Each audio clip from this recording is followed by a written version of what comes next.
Hug up, folks. It's time to assess and caress with Donald Osborne.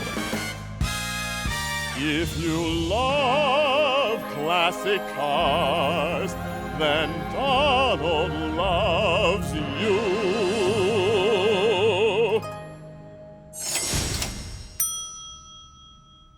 All right, this episode of Assess and Caress is going to be a little bit different. You notice we only have 2 cars today. Well, Jay, this segment could be called The Car My Father Drove and the Car My Father Didn't Drive. Okay. Tell us the cars we have. We've got a 1968 Pontiac Bonneville 4-door hardtop and a 1966 Peugeot 404 sedan. So I grew up in New York City. I was born in Manhattan, grew up in Manhattan and Queens, a borough of New York. And when you lived in New York City, you didn't need a car. You had the subway and the bus, and it took you everywhere you needed to go. How horrible. Exactly. Can you imagine that? Oh, God. People that don't drive cars, it's incomprehensible. We didn't buy our first car until I was 13 years old. Imagine that. Donald, I didn't know. Oh, I am so sorry. I didn't know your childhood was anything like this. I'm sorry I've teased you all these years.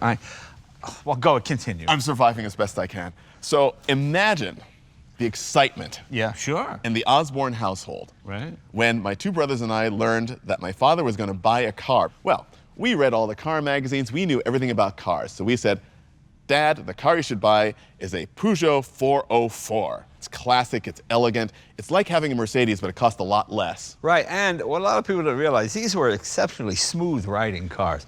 French cars, comfort is everything. You know, we Americans are obsessed with performance, but the French, especially in this period, were obsessed with being comfortable. But your dad, being an American guy, little 4-cylinder from another country, or a huge American V8. Well, my dad was a really, really terrific guy. Very simple, very, very direct. Right. And we talked to him about the Peugeot, said this is really interesting, but on the spot he coined a new word. He said, I'm not going to spend that kind of money for a car with no stylage. No stylage. No stylage. It's got no stylage. No stylage. But this is certainly a car with stylage. I mean, Jay, walking into this room today and seeing these cars sitting side by side, Earl Osborne was on my shoulder saying, Yeah.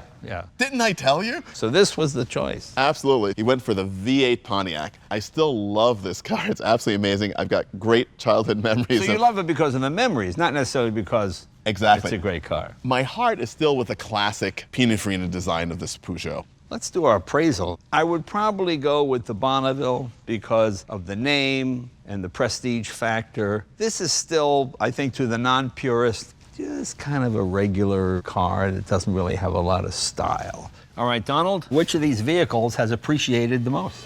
Well, we've got a 1968 Pontiac Bonneville 4-door hardtop and a 1966 Peugeot 404 sedan. In terms of the values, they haven't, as I said, really sort of lit up the collector car world. Right. So 5 years ago, the Peugeot would have been worth $3,900. Today, it's worth about $3,800.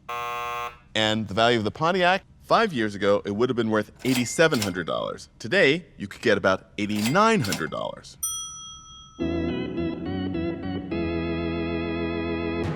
So What you're saying is, you and my dad were right. well, Donald, I'm going to do something your father was never able to do. I'm going to take you for a ride in this car, and we'll get your opinion to see if was it a childhood dream that just fulfill everything you thought, or does it just ride like an old car? You ready to do it? I'm 13 years old again. Oh my God.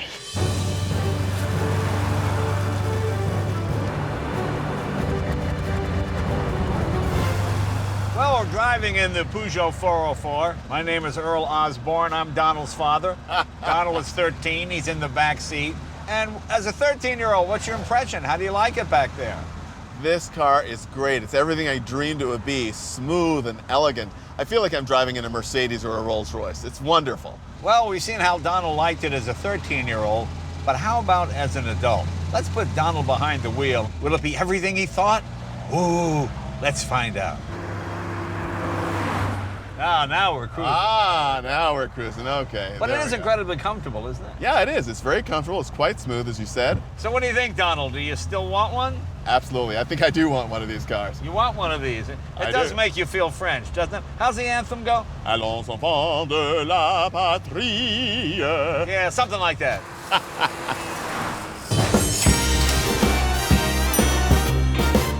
You all know Donald Osborne, our appraiser extraordinaire. This episode, we want to learn about appraising a modern car. What goes into that? This is a 2008 Dodge Viper ACR, correct? Yes. This is a car that is practically new. So what I'm looking for is what exactly is the story that it's telling us? ACR stands for American Club Racer.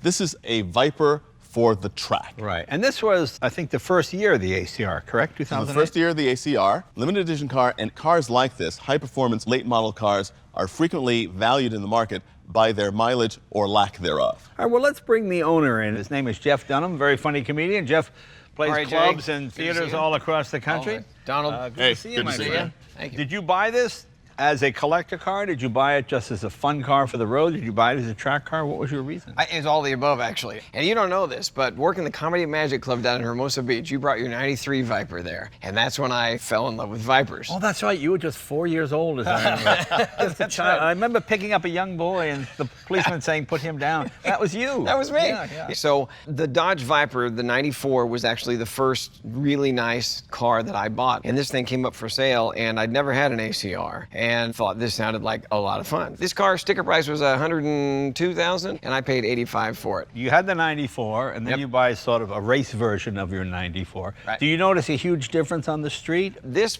is completely different. Really? Because this isn't just an ACR, this is the hardcore ACR. So this is 80 pounds lighter than the Coupe. This thing is a monster all the time. Well, the first thing I noticed, of course, as we discussed about low mileage cars, this car is 454 miles on the odometer when I examined it. 454 miles? Is your wife still a virgin? So, this is how I look at any car that I appraise. You look at basic things. For instance, you obviously start with the body. The panel fit is actually very good. The panel condition is excellent. And considering the way it's built, I'm very surprised that there's not more damage, but there is a little chip out of the bottom of the spoiler here, which I'm sure Jeff at some point caught the edge of a driveway somewhere. Yeah, this is why many appraisers are often beaten to death. And those are called rub strips. You're supposed to rub them. Absolutely. They're actually designed to bolt in and bolt out very easily so you can replace those. Now, if this was your car, would you replace it because of that little chip? Absolutely not. In fact, if it were my car, it'd have more than 454 miles on it. But the car has been used. There's a small scratch here on the sill. Someone getting in scraped their heel. There's Excuse a slight. me. Excuse me a sir. second. Hold on a second. Let the record show that that did not actually cover the scratch. And but I noticed on the chassis there's some light road dust as well as a dead moth on the radiator. You know, you are so screwed. I thought I liked him. I don't like Donald anymore. But things like this are the challenges of appraising a basically new car because Right. I am picking the tiniest of nits. Right. Couldn't you do this to the moth, really? And that would be pretty much the end of the problem. I'm not allowed to intervene. I observe. So if the car was on fire, you wouldn't pick up an extinguisher? I would make a note. That's just, Okay. oh my Lord. Are you curious to hear his appraisal of this? Can I make a guess? You certainly can. Yeah, go ahead. I'm gonna guess that it's gonna go for about what I paid for it, $85.90. What do you think, Jay? It might go for 105. Okay, so here we have Jeff's 2008 Dodge Viper ACR. 5 years ago, interestingly enough, they sold for about $123,000 because people wanted them. Right. Wow. Today, the same car sells for about $105,000. However, because we are speaking specifically of this car with its 454 miles and owned by a car guy, Right. provenance comes into effect. This car would be $125,000. Wow. Donald, thank you. I was really, really curious, so this is fun. Thanks so much, Jeff. Really love looking at your car. Well, let's take it for a ride. All right. Let's And put you're a driving? Let's put a quick 1,500 miles on this.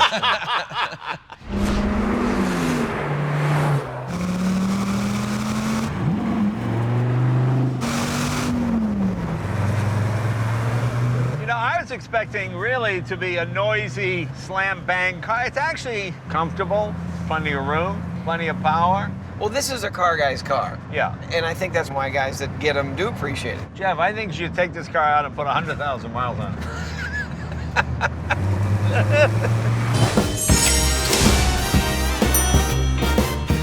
Once again, we're back with our appraiser friend, Donald Osborne. We're going to see exactly how he earns his money.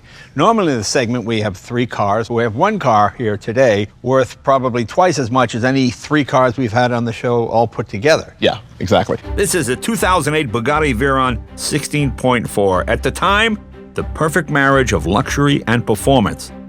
Of course, Bugatti is known for outdoing itself when it comes to power. After all, This is the predecessor to the Bugatti Chiron, which you drove earlier. But this car isn't just powerful, it's famous. This is probably the most seen Bugatti. It's parked every day on Rodeo Drive, and it stays there all day, and you see tourists from all over the world come and take pictures. This car was made for Bijan, who was the legendary Beverly Hills fashion icon, a great entrepreneur, great showman, who built one of the most preeminent fashion businesses in the world. And a character. I mean, he was the happiest guy I ever met. He's always like this. In fact, I had him on the Tonight Show once. He developed the Michael Jordan cologne. He developed this car with Bugatti, and it incorporated his specific fashion and look touches. And in fact, if we can speak to his son, Nicholas, we'll get more of those details. Nicholas, how are you? Very nice to see you. Good to see you again. Good to see you, Nicholas. How are you? Excellent. And I want to apologize to his late dad for my rather... This is my idea of drive. You see, I'm not in the same league as these guys. You look great, Jay. You look great. This is Bijan yellow, correct? Now, did your dad work with the Gouldens mustard people? Where did this color come from? Well, you know, Bijan is a famous brand for color. We're famous for using splashes of red and Bijan yellow, which is the hue you see. Oh, yellow. Oh, look, there's some yellow in there. That's correct. There you are. Look, yeah. One of the things that's so special about this car is the design on the hood. This mural you see is very ghosted, and when it's in direct sunlight, you get to see the true color of it. It's a very famous trademark for our brand, for Bijan, and this is called the Mouth of Truth, which is a famous sculpture in Rome. The story says that if you tell a lie and you put your hand inside, it will bite your hand. Imagine how many one-armed guys have been walking around Washington if we had this. You want to try it out, Jay? Bocca della Verità? No, I don't want to try it out. It's one of those things that makes this so special because it is just like the Bugattis of the 1930s and 1920s. Right. It's a bespoke car. Right. It's also got the signature of Bijan on the rear spoiler. You also have 611 pave diamonds in the clock inside. Yeah, I don't want to see the valet with a screwdriver trying to pry your clock out of it. Yeah, and the service cost is pretty prohibitive. You don't really bring this down to Clem at the Shell station. Yes, I think actually they have to fly somebody from the factory in France to the service center, and it's very expensive. You must do it once a year, even if you don't drive the car. I believe it's about $25,000 per service. Wow. And they also make you change the tires, and the tires alone, just to change all four, I think, are $40-some thousand. Well, that's because if a car can go 260 miles an hour, every component in the car must be certified to go 260 miles an hour. You haven't had it up to 260 on Rodeo. Can I make a confession? Yes. I think the fastest I've ever driven in this car is maybe 65. Get out. We will fix that today. So let's take a look at my appraisal inspection checklist. The panel fit on this car is quite excellent. There are no scratches, there are no dents. The decorative trim is in very good condition. I say very good, not excellent, because there is some evidence of light scratching, which is to be expected. I then look at the interior. We do see a little bit of wear in the seats in terms of bagging in the seat, which is normal because this is a car that has been used. It's not a 0-kilometer car. As a matter of fact, it's got 2,721 miles on it. You can't see into the engine compartment, but you have a view of the top of the engine compartment, and all looks clean and well attended. And then we come to the factors that really add difference and interest to a specific car. Those are historical interest, preservation, and provenance. In terms of preservation, it's a very well-maintained, low-mileage car, so it gets a very good there. Historical interest. Custom features by Bijan, a fashion icon executed by the factory. It's quite excellent. And the provenance. Obviously, one family ownership from new, which is excellent. This particular car would have a replacement value comparable of at least $2.575 million. Okay, so it's actually an investment. Are you married? I'm not. Good. Well, see, when you get married, you go, honey, it actually went up in value. So you get the $25,000 a year service, and it'll actually go up in value. So that, I mean, that's how you, as a single guy, you don't have to deal with that. You know, this kind of advice is greatly appreciated. Yeah, believe me, this will come in very handy. That's why we're here. This is really a very special car, and I'm really glad it's in terrific hands. Nicholas, enjoy it for many years. Enjoy it as much as your dad did, and hopefully it'll go on for many years, giving enjoyment to millions of people. We'll take it for a ride. Donald, see you later. Yeah, thanks. Whatever.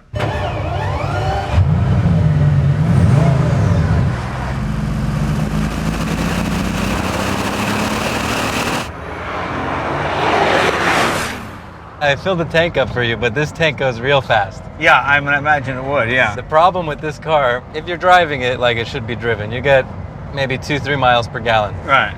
It has to have 100 octane fuel, Right. which I can only get one gas station in Los Angeles, which is about 12 miles away from my house. Yeah. So by the time I get there, I've gone through about 12 gallons. Right. And you really got to think like an airplane. How much fuel do I have to get to the gas station? How much fuel do I have to get home? In fact, I read at 260 miles an hour, it will empty the gas tank in 12 minutes. I believe it.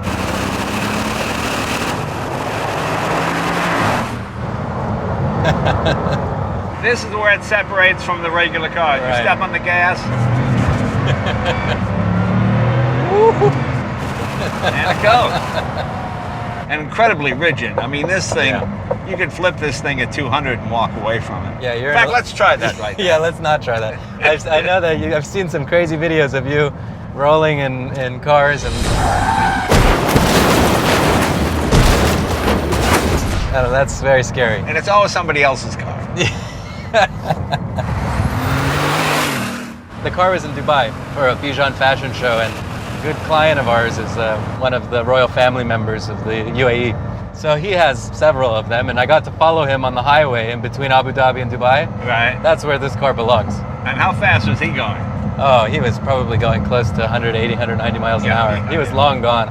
They have a system there where they take pictures of you every 12 seconds. Right. And it's a speed camera. And I think he probably got 300 or 400 tickets in between. When you remember the royal family. Yeah, his uncle's in charge of the tickets, he said. Oh, there you go. That's the way to do it. How we doing on gas? Half tank? No, you got plenty. Wow. Quarter tank.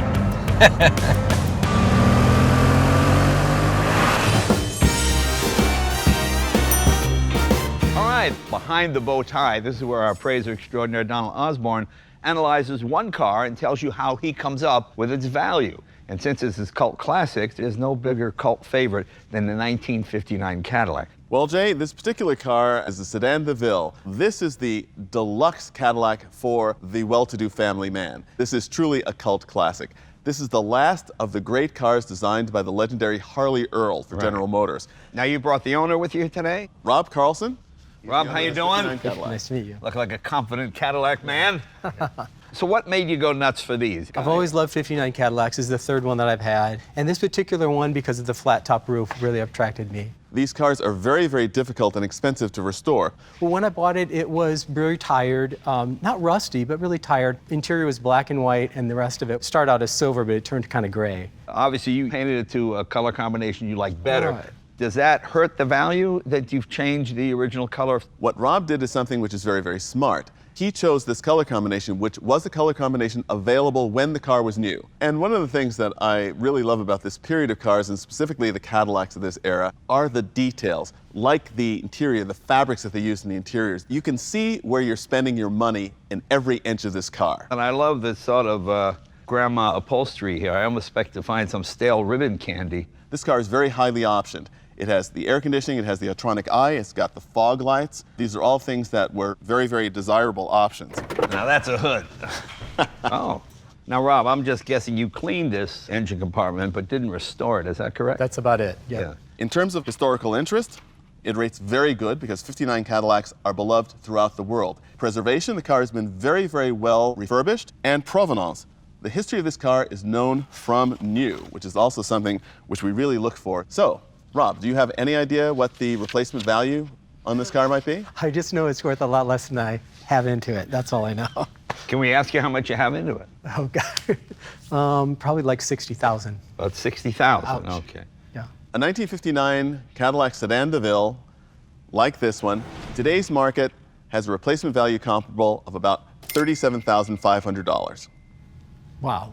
I'm surprised. That's a lot more than I thought. I thought it was like, I haven't paid that much attention, so I thought around 24, 25. God, we could have screwed this guy. What are we doing? God, we could have taken this guy for a ride and made a ton of dough.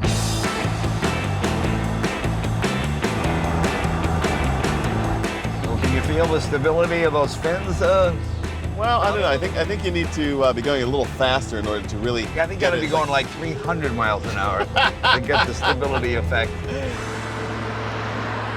That's a great example of what makes a car become a cult classic. The fact that this car is so much of its time that it becomes an artifact.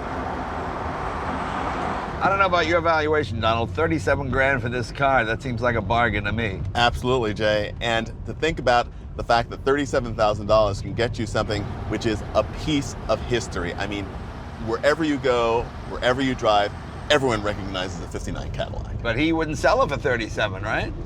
Probably not. There you go. That's my man. Well, thank you, buddy. We're going to take it for a ride up through the hills. And just Donald and I will be coming back.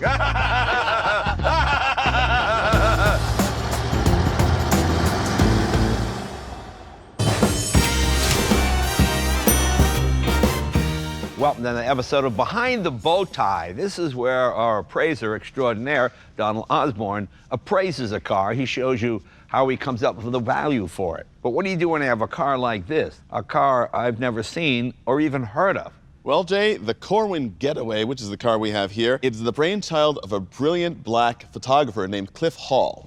Not only did he want to build a car, he also wanted to help his community. He thought it would be really great to bring jobs and skills to the inner city in Los Angeles. So he went to a client of his, a fellow named Louis Corwin, and he thought that Corwin could help him realize his dream. So this was all in the 60s. This is all in the 60s. He designed the car in 1965. It is very much a design of the mid-60s. The angled windshield, which is very much like the Lamborghinis of the time. The front end, which is a little reminiscent of the Avanti. And these very wide wheel arches, which are very reminiscent of a lot of the custom cars and the race cars of the period. This prototype was finished by 1969. Right. They showed it at the LA Auto Show. And he got a lot of attention. In fact, a lot of very influential black celebrities backed the project. But he really didn't understand how to actually finance the start of a company to build cars. And so it never got past this prototype. You had Tucker and DeLorean and all these other people. It's hard to build the car. All right, so how does one go about appraising something like this? So here, the comparables that I would look at would be prototype cars and show cars. How about the African-American heritage? You know, does that make it valuable? That is definitely an attribute of value that this vehicle has. And this car, in fact, lives at the Pierson Automotive Museum. And to tell us a little bit more about the car, we have the chief historian of the Pierson Automobile Museum, Leslie Kendall. Leslie, how are you? Hey, how are you doing? Cool. Great to see you. When did you acquire this? We acquired this about 10 or so years ago, and we thought it was important for the very reasons that you've been discussing. We introduced it to the public just Wednesday of last week, and I have a hunch that there are going to be a lot of African-American kids that are feeling pretty proud about their heritage, hopeful about what can be achieved with courage and determination and a little bit of savvy. For someone who had not designed a car before, I think this is an amazing effort. The Pierson just finished restoring this car. Now, what shape was it in when you got it? I mean, was it sitting in a garage with boxes piled on top of it and lawn furniture? Frankly, it was. It was covered by a layer of dust. The windshield was sitting inside. Parts of the dashboard were hanging out. It was a mess. Right. But all the pieces were there, so we had a good starting point, and restorers loved that. Because it is a fresh restoration, obviously the condition of the car, the overall condition of the car is quite good. It's a prototype, so not every part of the panel fit is going to be exactly even. The panel condition, however, is excellent. The seats are absolutely beautiful, and they are very comfortable, if a little small. The windshield and the rear window is in excellent condition. The engine is restored to a very nice presentation level. And finally, the points of interest that are the totally subjective ones. Historical interest, preservation, and provenance, it rates full marks. Now, what sort of value do you put on it? Leslie, I believe that the amount that the Pierson was able to raise for the restoration was in the $50,000 range? That's correct. Okay, so what do you think would be the replacement value comparable? Probably to replicate this car would be maybe $150,000, $200,000. This is a man who knows his cars. $165,000. That sounds about right, because like you say, nobody has any idea how it actually drives, and it doesn't really drive. We'll find out. We will find out. I'll see you inside, Jay. All right. The trick is to get this foot in. Let's see. Hang on. Easy. Wait, I think I got it. Here we go. Let's see. Hey, valet. I gotcha. You're almost in. I'm almost in. Yep, there you go. There you go. Almost. Okay.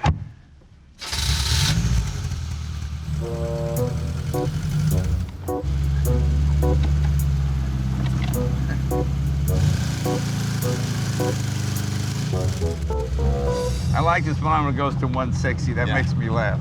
Who still believes that other than some 9-year-old? Suspension has come a long way in 50 years. Yes, it has. What's the handling like? The steering is pretty hard to steer. I don't know why. And it takes a lot of pressure to stop this thing. I mean, the fact that it moves at all is actually very good because it's a prototype. Exactly.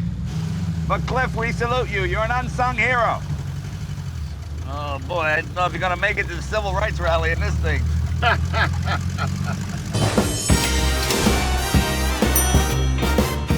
As you know, Donald is a world-famous appraiser, but how does he come to value an automobile? What does he look for? How does he do it? So we picked an iconic race car. What we have here is the 1934 Pierson Brothers Ford Coupe. It was the fastest coupe in the world. The Pierson brothers and their engine builder, Bobby Meeks, built this car, and they ran at speeds that the roadsters could never dream of. So that makes this car really, really historic. It's the first of the high-speed coupes. Well, luckily, this car was found and saved by one of the great automotive historians and enthusiasts. It's currently on display at the Pierson. Let's meet Bruce Meyer. Hi, Bruce. How are you? Jay. Good to see you again. You got this back in what, late 80s, early 90s? Mm-hmm. And at that time, there wasn't a lot of value in something like this. The fellow that owned it, Tom Bryant, he couldn't believe anybody even had any interest in this car. This car still has the original chassis, all the original running gear. Now, when Pierson did this car, was it these colors? Exactly. One of the really joys for me is restoring these old race cars and having the original builders involved in the process. So both Dick and Bob Pierson were there every day that we restored this. Now, when they built the car, did it have this much chrome on it? Because it was a race car. There was no need for chrome. This is exactly the way it was. Can we open the hood? Absolutely, we can. There's the classic Edelbrock heads. Is that a 239 Merc? 267. Let's take a look inside, Bruce. Sure. The interior's a little primitive, like you'd expect, but it's original. Yeah. I also like the fact that it's got a cut-off steering wheel. Can I hop in there? Absolutely. And one of the things I think you're going to notice is how low you sit in the car, Yeah. how little visibility you get. This is start button here? Yeah, you got the clutch in. Clutch in. And ignition on. There you go. A real hot rod. You know, growing up in New England, I never thought I'd actually sit in this car. So that really makes it cool. But now, the hard part, putting a value on something like this. So where do you start, Donald? What do you look for? Comparables for this car are other similar historic hot rods. But the first and foremost thing that I start with is simply an examination of condition. And the restoration is done to an extremely high level, but also respecting the car and its history. The car has been used somewhat. The restoration is now 20 years old. So you see some light polish scratches in the paint, which is to be expected. There's a little bit of wear in the tires. So the question then becomes, if you've always wanted to own the Pierson Brothers Coupe, you can't wait for the next one to come up. Right. This is it. Now, before you either hug him or punch him in the face, what is your realistic appraisal of what you think it's worth? Well, I have it insured for $500,000. Okay. I'm standing on this side of the car for safety. So whereas most of the market has seen in the last 5 years, cars similar to this in terms of history sell for about $250,000. Nowadays, there's greater interest in cars like this, and this car would probably sell for around $550,000. Thank you. Bruce, thank you very much, Jay, my friend. always a Thanks for bringing pleasure. this. This is one that ended very well.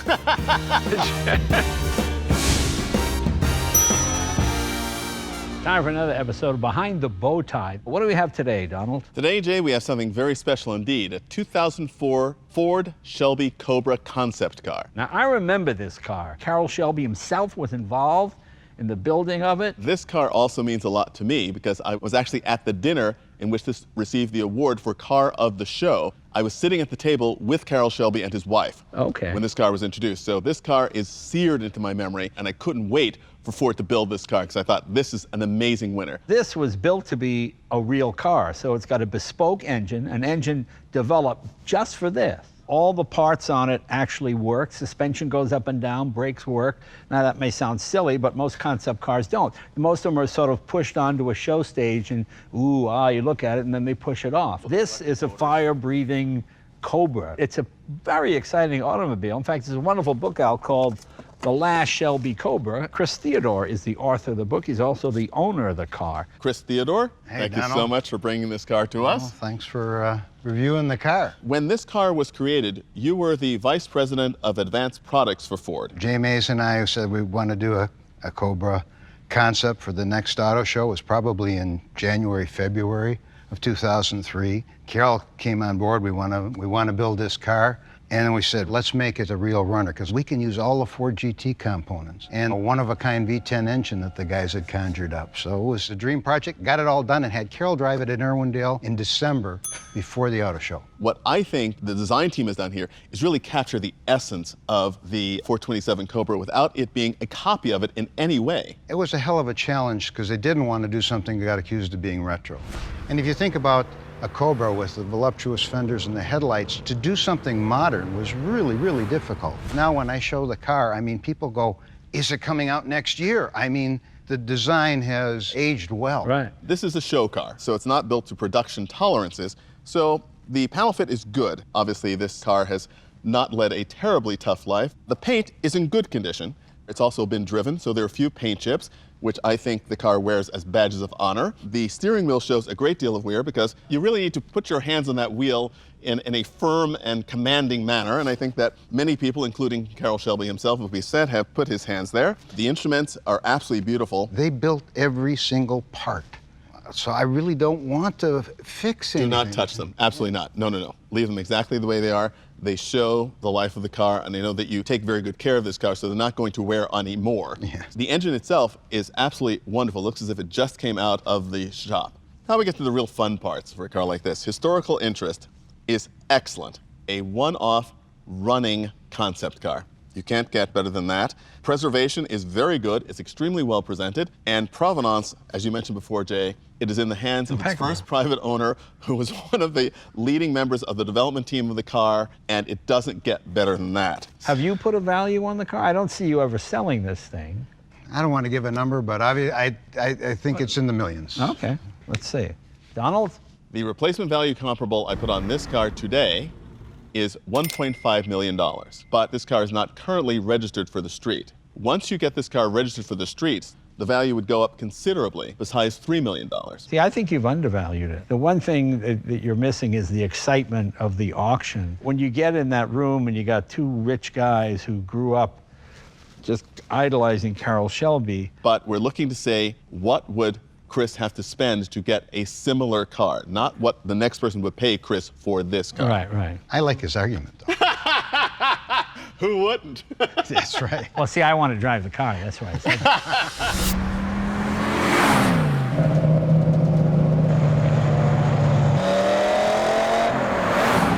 There you go. Now you're talking. Well, it feels nicely balanced at speed. Yeah, it's very stable. This car is the same length as a Mazda Miata, but it's as wide as a Ford GT. Wow. And you got all kinds of cabin room. It's not cramped at all. I've never driven a concept car that was this good from the get-go. The last Cobra!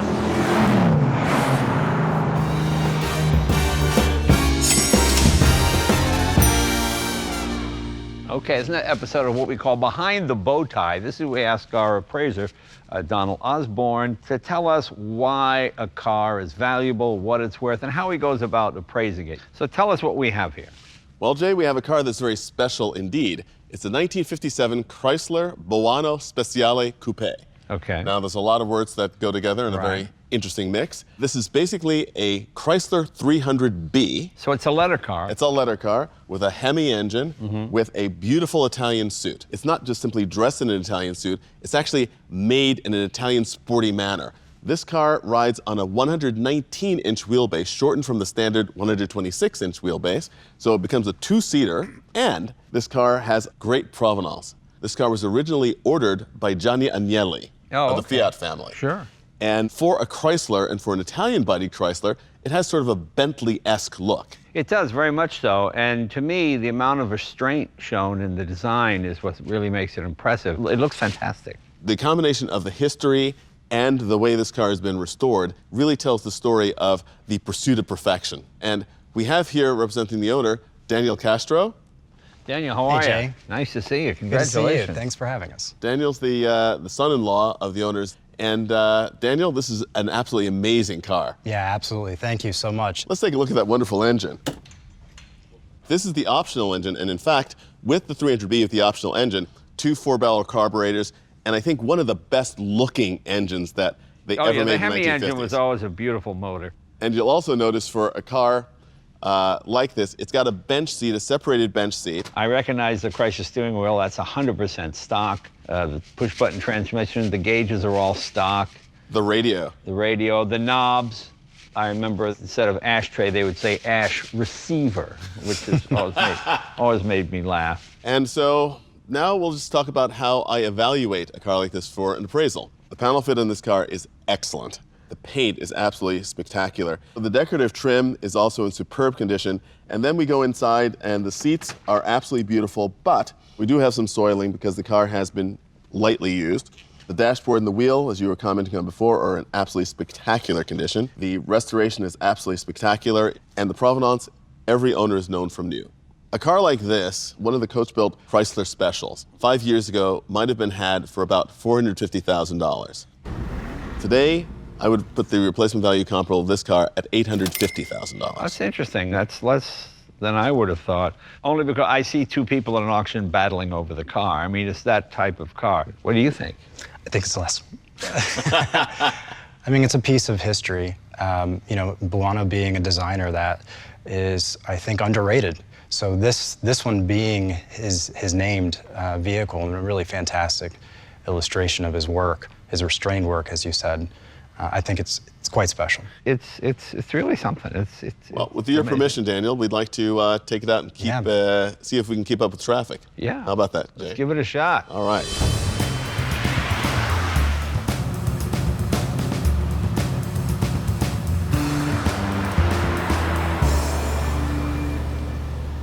It's really fantastic. It's a wonderful car. Yeah, it's as if they took the best of what was in the standard Chrysler car and just gave it a new setting. Right, right. It does look like money.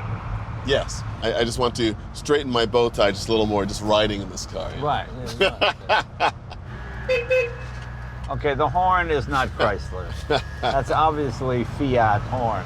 It's such a comfortable, relaxing car to drive.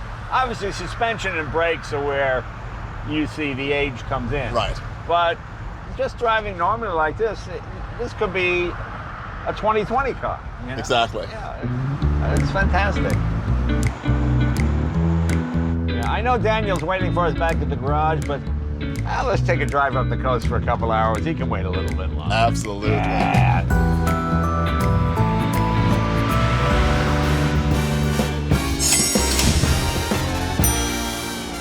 Time for another episode of Behind the Bowtie. This is where we get with our appraiser, Donald Osborne, pick one car, and he will analyze it, tell you what makes it valuable, what makes it collectible or not collectible. The interesting part is they're doing a fairly modern car. This is a 2010 Tesla Roadster. It's a car no longer in production. And the question is, can a 10-year-old car be considered a collectible already? And has it gone up in value or gone down in value? This, of course, is the first model that Tesla brought to market. This Tesla was based on the Lotus Elise, which is one of the greatest lightweight sports cars of the early 21st century. It's a beautiful design, it's great ergonomic packaging, but it's very much a car for amusement. Let's not forget, prior to this, electric cars were seen as slow, almost a joke, because the closest thing you had was a Prius, and all of a sudden here comes an electric car that's what? It's faster than the Corvette? That doesn't make any sense. I mean, it really didn't register with people. Well, we're going to meet the owner of this car, Desi Dos Santos, and he'll shed a little bit of light on why he chose an electric car. Desi, how are you? Good. Thanks very much for bringing your car here. And what made you buy this Roadster? Well, you know, the story goes back where I actually had a Lotus Evora, which is gas-powered. And these were out at the time, but they're fairly expensive. And I got a Model S. Once I had the S and the performance of the S, started looking at these, and the price had gone drastically down because everybody was trading them in to get their Model S. And ended up swapping the Lotus Evora for this. Did you find the same level of involvement that you found in your Evora? It is totally different. The sound is different. That was a 5-speed. This doesn't have a transmission. A 10-year-old sports car is not worn out, but tends to feel a lot more loosey-goosey, I find, than a 10-year-old electric. One of these with 200,000 miles on it is no different than one that has 10,000 miles on it. That's the part the car guys can't get around. Let's talk about what it's worth. We start out with the panel fit. The panel fit is shockingly excellent. This is clearly a car that was not only screwed together well, but has always been very well maintained. The seats are in very good condition. Windshield, dashboard, all excellent. Historical interest, very high. This is the first of the Teslas and the first time that anyone really attempted to make an exciting electric sports car. So I think that's very important. Preservation is very good. It's been very well maintained. And the provenance is excellent. You're the second documented owner. So the overall condition of the car is 1-, which is basically flawless as a car can be. Perfect. That's been driven on the street. So what do you think the replacement value comparable on this car would be? I'd probably say 60 to 70,000. 60 to 70,000. Interesting. I'll give you 60,000 right now. Coming up, we'll find out just how much this 2010 Tesla Roadster has appreciated in value. And later, Boy, it's so slippery. and we're back with Donald Osborne. So 5 years ago, this car would have been about $62,000. And today, it'd be $100,000. Oh, really? Absolutely. Let's talk. You bought well, and you're enjoying the car, and I think, if I can step out on a limb, that this car will continue to be a very, very interesting and interested car for the collector car market. Well, let's take it for a ride. Let's see if we can drive the price down to 60 so we can buy it Exactly. off them. Come back all dented and smashed. All right, I'll give you 60 for it.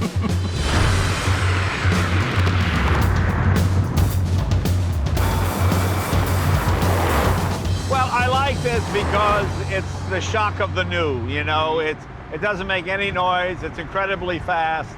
And with this, I plug it in for a couple of hours, and it's the same as cooking a turkey. There is still a bit of the aspect of an amusement park ride about an electric sports car, because it does everything you expect it to do, but you're not hearing what you expect to hear along with it. And I have to confess that I'm somebody who is slow to the embracing of electric vehicles. As a singer, the music of the car counts for as much as the feel and the handling and the looks of the car. Right, that makes sense. But it doesn't mean this isn't fun. And for all intents and purposes, it costs you nothing to run. After you buy it, you're set. I think that we'll look back in time at this Tesla Roadster as the first real usable, fun electric car to drive. Yeah, I believe that's true. I just put my foot down and you go. That instant torque, that surge of power, something that's faster and more powerful makes you feel faster and more powerful. It's as if we're going to warp speed.